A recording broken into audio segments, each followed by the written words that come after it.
The night sky over Earth looked peaceful, but to the beings drifting in the void beyond Neptune, it was a battlefield waiting to happen. On the bridge of the Aurelium, High Commander Sarek of the Varelian Dominion stared at the swirling blue marble in the distance.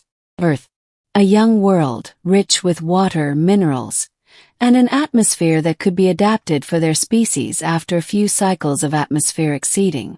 It was perfect for expansion, and the Dominion needed expansion to survive. Sarek was a creature carved from evolution's harshest lessons.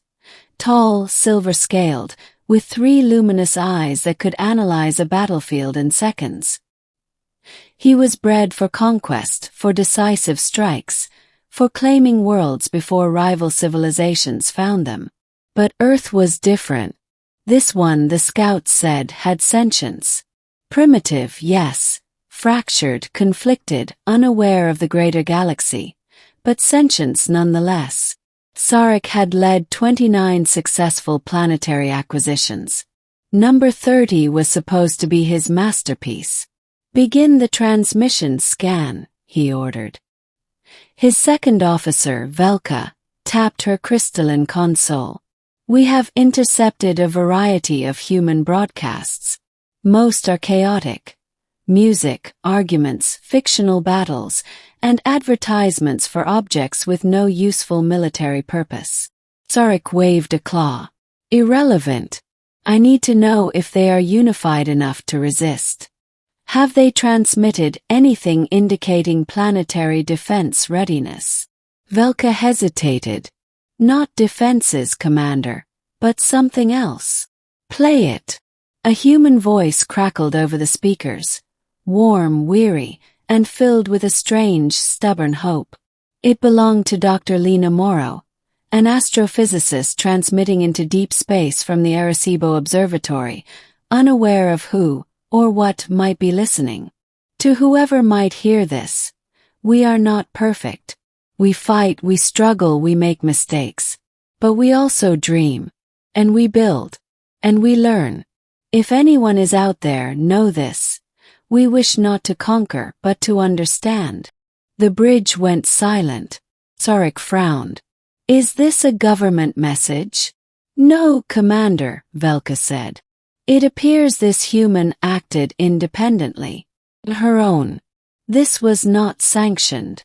"Then it is irrelevant." Sarek turned away. "Prepare the fleet. Earth falls by cycle's end. Begin." "Commander," Velka interrupted. "There is more." Sarek shot her a warning glare, but nodded. The message continued. "If you come here, whoever you are, I hope you judge us not by our worst moments, but by our capacity to reach beyond them.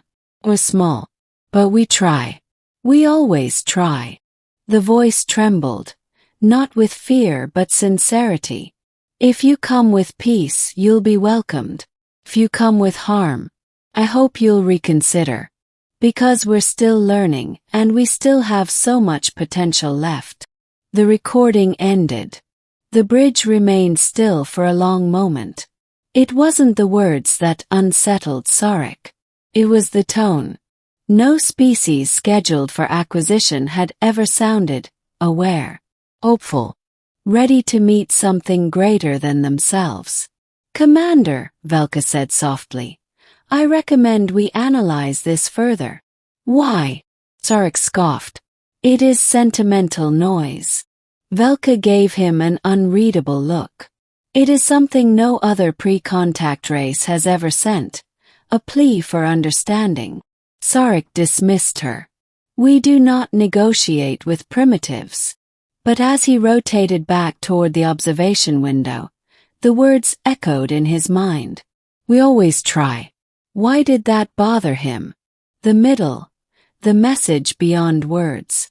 An hour later, Sarek summoned the Dominion's War Council aboard the flagship. Holograms flickered to life. Generals, admirals, and strategists shaped by eons of conquest. "Earth," Sarek announced, "will be acquired in 5 planetary rotations. Any opposition will be neutralized." Before he could continue, an elderly strategist, Archivist Wren, interrupted. Commander, forgive me, but a concern has arisen. Sarek stiffened. Speak. Our cultural analysts have examined the transmission from the human female. It contains something dangerous. Sarek scoffed. A single human cannot threaten the Dominion. Not physically, Wren agreed, but culturally, psychologically. He projected several readings into the air. Observe how her words changed the emotional resonance spectrum of every bridge officer who heard it, including you. Sarek's eyes widened as he saw the data. His own biometric readings, normally stable, showed a measurable fluctuation during the message. What is this? He snapped. Empathy, Wren answered simply. The room rippled with unease. Empathy was the Dominion's oldest enemy. It dulled the instinct for conquest, fractured resolve, and spread like a virus in the minds of those who encountered pre-contact species too closely. Empathy had toppled Varelian emperors in the past. It was why strict laws forbade listening to foreign transmissions without psychological shielding. This is absurd, Sarek snarled. One human speaking about dreams cannot affect an entire fleet. But even he felt the shift. A weight he couldn't explain. Not guilt but something adjacent. A tiny seed planted by the human's trembling voice. Commander, Wren said quietly, if you proceed with invasion, you risk widespread contamination of our mental discipline. Then we will purge the message. You cannot purge a seed once planted. Sarek slammed a claw on the table. I will not let one human disrupt the Dominion's purpose. Wren bowed slightly. That decision, he said, is yours. But consider this. No species we have conquered has ever looked at the stars and spoken not with fear, but with hope. Again the words haunted Sarek. We always try. The turning point. A human meets the galaxy.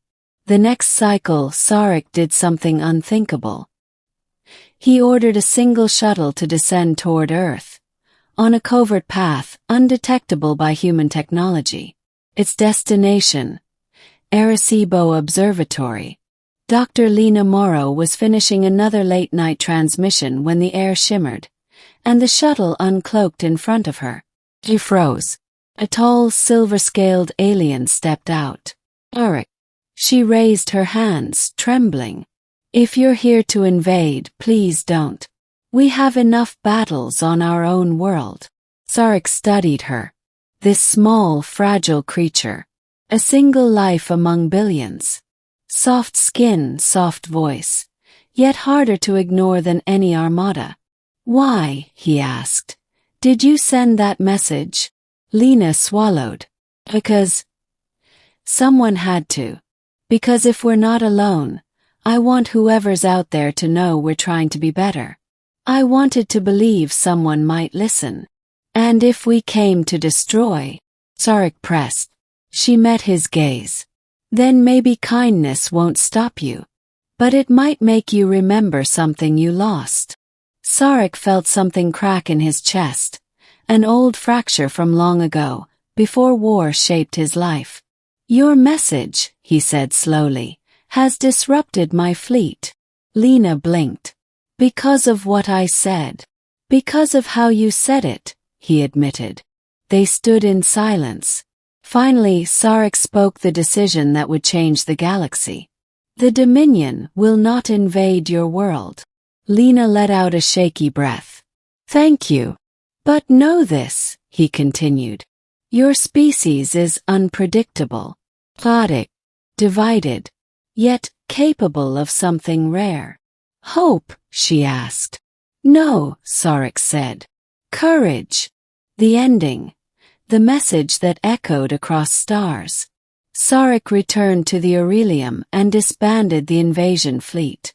Many protested, but none dared challenge a commander whose mind had shifted.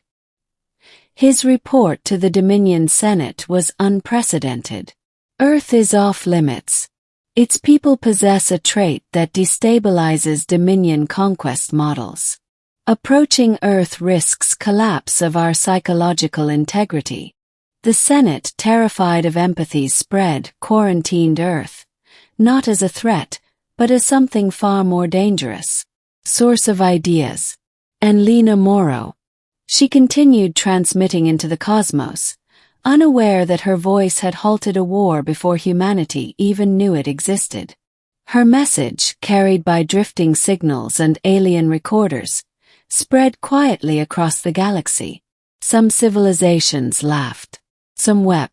Some changed.